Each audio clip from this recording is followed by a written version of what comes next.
Welcome to Shatter. Support the channel by liking, commenting, and subscribing. I promise even more interesting stories. Some cracks don't start with screaming. They start in the smallest moments. A glance held too long. A laugh pitched just a little too high. A casual touch that shouldn't mean anything, but does. It happened on a Friday night. Emily and I were out with friends, tucked into a dim booth at a loud, easygoing bar downtown. The kind of place where neon signs buzz overhead and the music thumps low enough that conversations lean closer than necessary. We were all laughing, passing around greasy appetizers, sipping cheap drinks that tasted better than they should have. It was supposed to be harmless. It always is, right before it isn't. That's when he showed up, Nate, a guy from Emily's office. Easy smile, quick jokes, the kind of man who thrived in loud rooms. I noticed how Emily's eyes lit up when he approached. I noticed the way her posture shifted, suddenly more open, more inviting. I noticed how she tucked her hair behind her ear when he complimented her laugh. I noticed everything. I stayed quiet at first. It was easier to pretend nothing was wrong. But pretending doesn't erase what you see, it only postpones the damage. As the night wore on, their banter got louder. She laughed at every clumsy joke he tossed her way, leaned in closer than necessary. When he made some stupid comment about needing someone to teach him how to dance, she slapped his arm playfully, her wedding ring catching the light for a brief, mocking second. Our eyes met across the table. Emily caught me watching. And then she did something that hit harder than any accusation ever could. She smirked. A tiny, dismissive thing, full of reckless confidence. Like daring me to react. When I didn't, when I just held her gaze, she rolled her eyes and mouthed across the noise. Relax. It's just flirting. Just flirting. The words hit me harder than if she'd thrown her drink in my face. I smiled back, but it wasn't the smile she knew. It wasn't warm. It wasn't forgiving. It was the kind of smile you give when you realize something is broken, and there's no fixing it. Because flirting isn't harmless. Not when you share a bed, a mortgage, a life. Flirting isn't cute when you're married. It's the first bullet hole in the hull, the first whispered goodbye in a room full of noise. I didn't make a scene. Didn't call her out. Didn't embarrass her in front of our friends. No, betrayal that casual doesn't deserve a grand performance. It deserves silence. And silence is where the real distance begins. That night, as Emily laughed a little too long and leaned a little too close, I felt something inside me shift. Something important. Something permanent. I realized that trust doesn't shatter like glass. It crumbles slowly, like the first stone slipping down a cliffside before the avalanche. You don't always see the destruction right away. But once it starts, there's no stopping it. So I sat there, sipping my drink, listening to the buzz of laughter around me, and quietly, without saying a word, I started to leave. Not the bar. Not the table. I started leaving her. One glance. One careless smile. One harmless moment. That's all it takes to make a man start planning his exit. Pain doesn't always come from shouting matches or slam doors. Sometimes it comes quietly, dressed up as a joke. Sometimes it sounds like the person you love laughing at the wound they just opened. Later that night, back at home, I decided to bring it up. Not because I wanted to fight. I just needed to know if she saw it too, the crack, the shift. If there was still something between us worth salvaging. We were in the kitchen. Emily stood by the sink, sipping water, scrolling mindlessly through her phone. I leaned against the counter, the words heavy in my mouth.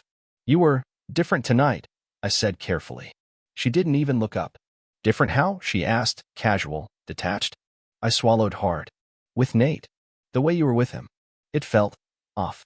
That was it. Not an accusation. Not a threat. Just honesty. Raw and small. She finally glanced up then, her expression somewhere between amusement and irritation. Oh, come on, she said, tossing her phone on the counter with a clatter. You're being sensitive. It was just harmless fun. Flirting means nothing. Flirting means nothing. The words echoed in the hollow space between us. I forced myself to stay still, to not show how deeply it cut. Because it wasn't about jealousy. It wasn't even about Nate. It was about her laughing in my face and telling me that my trust was disposable. That the foundation we had built, slowly, painfully, over years, was now lightweight enough to be toyed with in a smoky bar over cheap beer. She stepped closer, smirking. You need to relax. Seriously, she said, tapping my chest with 2 fingers like I was a sulking child. Then she walked past me, humming under her breath, completely unbothered. And in that moment, I realized something bone deep. When your pain becomes someone else's punchline, The first thing to die isn't love. It's respect. I didn't argue. I didn't follow her into the living room, demanding deeper answers. There was nothing left to explain. A storm was already forming inside me, cold, deliberate, patient. The kind that doesn't break furniture or scream down hallways. The kind that rewrites futures, one quiet step at a time. That night, lying beside her in bed, I stared at the ceiling while she scrolled through her feed, laughing softly at videos I couldn't see. I didn't turn to her. I didn't kiss her goodnight. I didn't say a word. The trust between us hadn't just cracked. It had started to rot. And once trust rots, no apology, no promise, no casual dismissal can ever make it whole again. I wasn't angry. Not yet. I was something worse. I was done pretending. Trust doesn't explode all at once. It erodes, grain by grain, breath by breath, until one day, you realize there's nothing left to stand on. After that night, I stopped reaching for her without even realizing it. No more casual touches in the morning. No more asking how her meetings went. No more leaning into her warmth at night. It wasn't anger. It wasn't revenge. It was gravity. An unstoppable pull away from something that had already let go of me first. At first, Emily didn't notice. She joked over coffee, tossed off little comments about how quiet I was being. I just nodded, offered half smiles, went back to whatever I was doing. When she kissed me goodbye one morning, a quick, automatic thing, I turned my head slightly. Not enough to make it obvious. Just enough to make her miss. She laughed it off at first. Called me moody. Blamed work stress. Told herself stories she could live with. I let her. Because when trust dies, the warmth goes with it. You don't rage against it. You don't beg it to come back. You just stop lighting fires for people who don't notice when they go out. I started leaving earlier for work. Stayed later at the gym. Picked up hobbies that kept me out of the house without ever needing to explain. Our home, once filled with lazy conversations, dumb inside jokes, soft Sunday mornings, became just another space we shared out of habit. Two ghosts haunting the same rooms. Two strangers pretending they weren't losing each other day by day. At dinner, she would talk about her coworkers or her friends, laughing a little too hard at jokes I barely listened to anymore. I nod at the right moments, sip my drink, and mentally count the seconds until I could leave the table without it seeming rude. At night, she used to press her back against my chest, mumble something about being cold. Now, when the lights went out, I shifted slightly, not pulling away, but not welcoming her either. The space between us grew wider, colder. She noticed eventually. Of course she did. But by the time she started reaching for me, I was already gone. Gone in the ways that mattered. Because you can't build a bridge to someone who mocks the ruins they created. You can only walk away, one silent step at a time. And I was walking faster every day. When some people feel you slipping away, they don't reach for you gently. They claw. They provoke. They try to drag you back into a fight you no longer care to finish. It happened 2 weeks later. Another night out. Another crowded room. Another chance for her to pretend nothing had changed. We were at a birthday party for one of her coworkers. Some fancy rooftop bar, all string lights and overpriced cocktails. Emily was radiant, laughing, talking, working the room like a politician in high heels. At first, I stayed near the edge, nursing a drink, letting the buzz of meaningless conversations wash over me. I wasn't angry. I wasn't jealous. I was detached, observing a life I no longer felt tied to. That's when I saw it. The pattern. The old habits dressed up in new desperation. She laughed too hard at some guy's joke. Touched his shoulder when she threw her head back, pretending to lose balance. Held his gaze half a second too long. And she made sure I saw it. Oh, she made sure. At first, I thought maybe it was unconscious. A nervous reflex. But then she glanced over her shoulder straight at me. Smirking. Daring me. Daring me to react. To get angry. To make a scene. To prove that she still mattered. I took a slow sip of my drink. Set the glass down on the nearest table. And without a word, without a glance back, I turned and walked out into the night. The air outside was cold, sharp. It filled my lungs like new life. Like freedom. Behind me, laughter spilled from the open doors. Her laughter. Their laughter. But it didn't follow me down the street. It stayed trapped in that rooftop cage, small and shrinking with every step I took. Because here's the thing no one tells you. Sometimes, people don't leave because you cheated. Or because you fought. Or because you broke some big, dramatic rule. Sometimes, they leave because you treated their heart like background noise. And eventually, they decide they'd rather live in silence. Asterisk, asterisk. I didn't text her that night. Didn't call. Didn't explain. She could stay there laughing, stay there touching, stay there pretending none of it mattered. But when she looked around and realized I was gone, really gone, only then would she understand. Trust doesn't end with betrayal. It ends with indifference. And I had never been more indifferent in my life. Panic doesn't always start with sirens. Sometimes it starts with silence. I didn't come home that night. No warning. No excuses. No text telling her where I was or when I'd be back. I just disappeared. It wasn't planned. Not really. I just realized, standing on that empty street under the buzz of the city lights, that I didn't owe her my presence anymore. Not my explanations. Not my comfort. Not my loyalty to a house that no longer felt like a home. So I drove. No destination. No calls. No guilt. I checked into a cheap motel on the edge of town, tossed my keys on the dresser, and fell onto the bed fully dressed. The ceiling was cracked and yellowed. The air conditioner rattled against the window. It was perfect, because for the first time in months, I felt weightless, detached, free. Meanwhile, I imagined her back home, pacing, checking her phone, waiting for the sound of my key in the lock. Maybe at first, she thought it was nothing. Traffic. A late drink with friends. She probably poured herself a glass of wine, scrolled through her phone, laughed at some meaningless meme. But the hours stretched, and stretched, and stretched. And eventually, even the best liars can't lie to themselves anymore. I imagined her texting me. I imagined her calling. I imagined her staring at her phone, each unanswered attempt chipping away at the arrogant smirk she wore so easily just hours earlier. But I didn't check. I didn't respond. I let the silence do all the talking. Because silence, when you're used to certainty, is brutal. It gnaws. It spirals. It exposes every crack you've been trying to ignore. By morning, I could almost feel the panic bleeding through the miles between us. I pictured her sitting at the kitchen table, hair messy, circles under her eyes, refreshing her messages every few minutes. I pictured her calling her friends, trying to act casual, trying to piece together a story she could live with. But there would be no story, no neat resolution, no easy fix. Because trust, once broken, doesn't send postcards. It doesn't call ahead. It just leaves. Without ceremony. Without closure.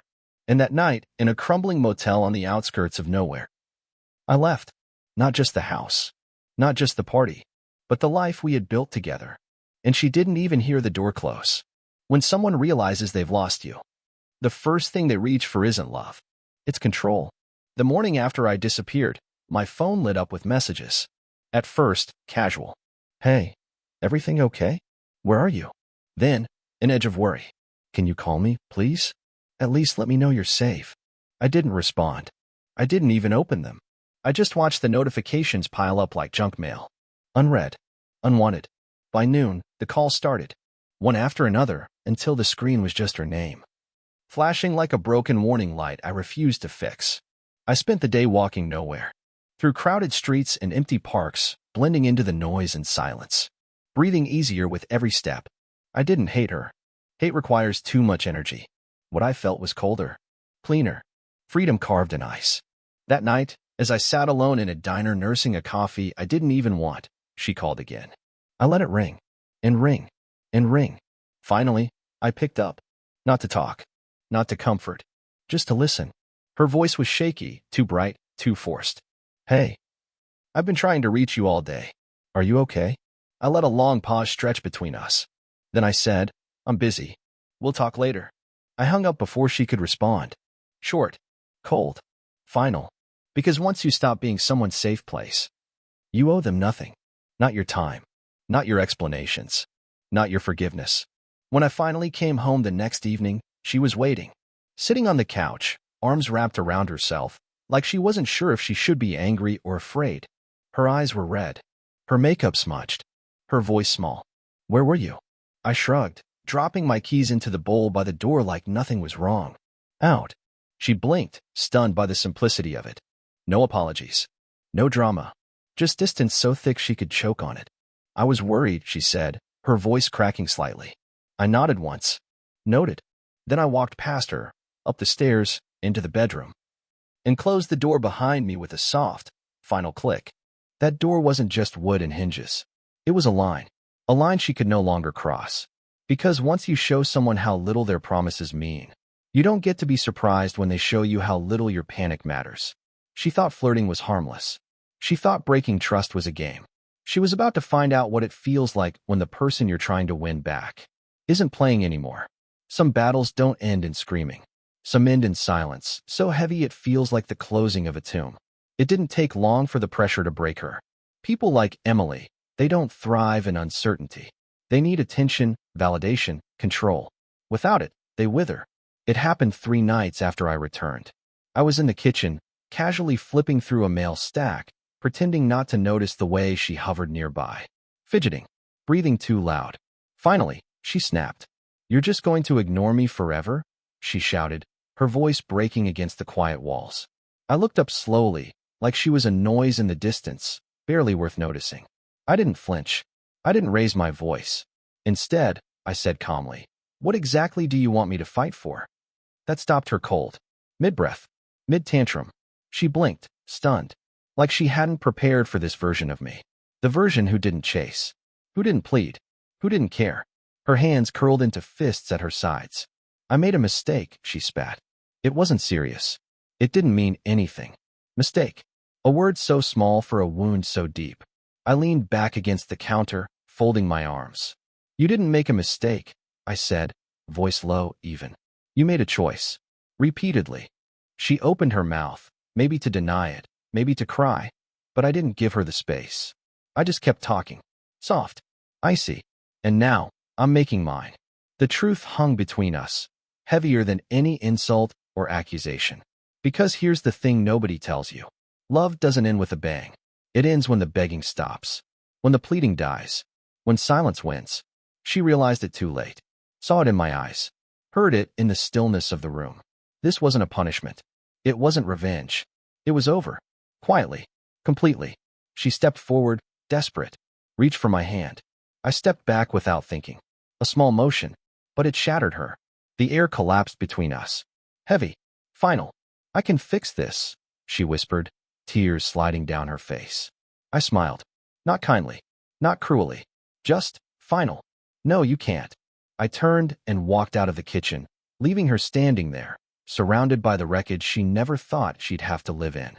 And for the first time in a long time, I didn't feel the need to look back. When you gamble everything for attention, don't be surprised when attention runs out.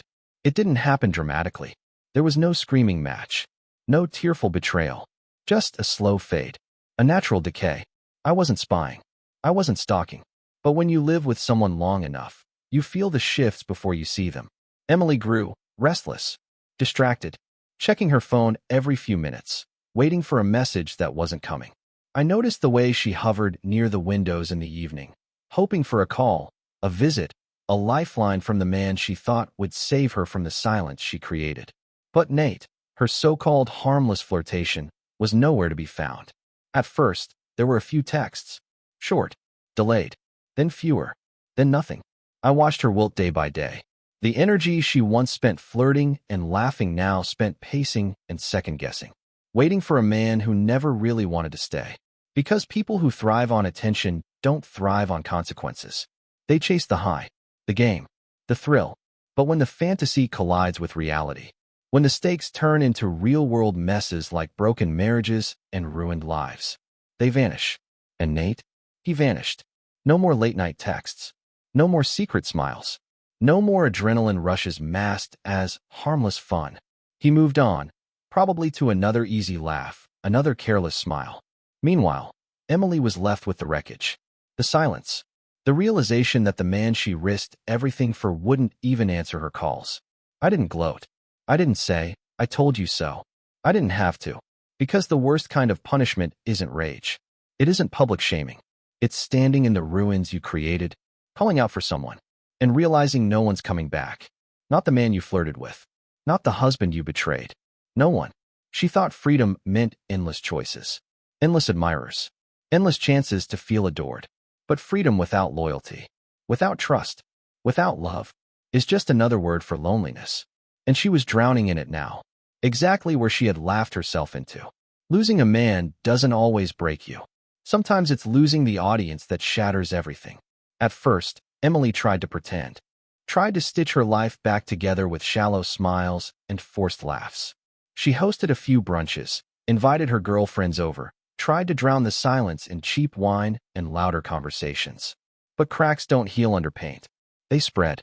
The stories must have started circulating. Little whispers, little looks, little pieces of a bigger truth that she couldn't control. Because betrayal doesn't stay secret for long, especially when the people you once charmed start wondering if they're next. I watched from a distance as her world shrank. One by one, her friends stopped coming around, stopped answering texts, stopped inviting her to parties she used to dominate. The girl who once lit up every room she entered was now a ghost, haunting spaces where she used to be adored. She tried harder, posting pictures online, smiling with strangers, pretending life was perfect. But you can't Photoshop loneliness. You can't filter regret. Even her family grew quieter. Short conversations, awkward pauses. No one wanted to ask. No one wanted to hear the answers. The more she tried to claw her way back to normal, the more obvious it became. There was no normal to return to. You can survive a broken marriage. You can even survive a public fall from grace. But surviving invisibility? Surviving being irrelevant? That's a different kind of death. Because trust isn't just about love. It's about belonging. It's about knowing you're seen, even in your worst moments. And when you burn that bridge, you don't just lose the person you betrayed. You lose the audience that once made you feel untouchable. I didn't have to lift a finger. I didn't spread rumors. I didn't take revenge. I just watched her slowly realize that her kingdom was built on borrowed smiles. And no one was lending anymore. She wasn't the center of the universe. Not to me. Not to her friends. Not to the man she risked everything for. She was just another story whispered about and forgotten. And in the end, that hurt her more than anything I could have ever said. Some lessons are learned through pain. Others are learned through silence. Emily never got a grand goodbye. No final confrontation. No emotional outburst to make sense of the wreckage. I simply faded, pulled away piece by piece, until there was nothing left for her to hold on to. And she felt it. Not all at once, but slowly, like water slipping through her fingers, no matter how tightly she tried to cling. She still reached out, sometimes. Small things, meaningless texts, random pictures meant to trigger memories. The desperate attempts of someone trying to rewind a clock that's already broken. I never answered. I didn't hate her. I didn't wish her pain. I simply didn't need her anymore. Because once you see someone treat your trust like a joke, once you watch them smirk at the damage they've done, something shifts inside you permanently. The foundation cracks, the roots rot, and the man who once would have fought tooth and nail to save it simply walks away. I built a new life. Quietly, steadily. No grand declarations. No revenge. Just peace. A peace she would never be part of. Sometimes, late at night, I wonder if she ever truly understood what she lost. Not just a husband. Not just a home. But something rarer. Loyalty. Safety. A man who loved her even in the silent spaces. But love is a two-way mirror. You only get to keep it if you can see both sides. And she chose not to look. In the end, she got her freedom. The flirting. The attention. The endless possibilities. And none of it saved her. Because trust, once shattered, is priceless. And the ones who gamble it away learn too late that some things can't be repaired. Some losses are permanent. She thought flirting was harmless. She thought attention was endless. She thought love was invincible. She was wrong. And now, as she sits in an empty kitchen, in an empty life, staring at a phone that will never ring again, she finally knows the truth. Flirting might be harmless, but losing trust? That's forever. What would you have done in my place? If the story hit you, leave a like. And don't forget to subscribe. It only gets stronger from here.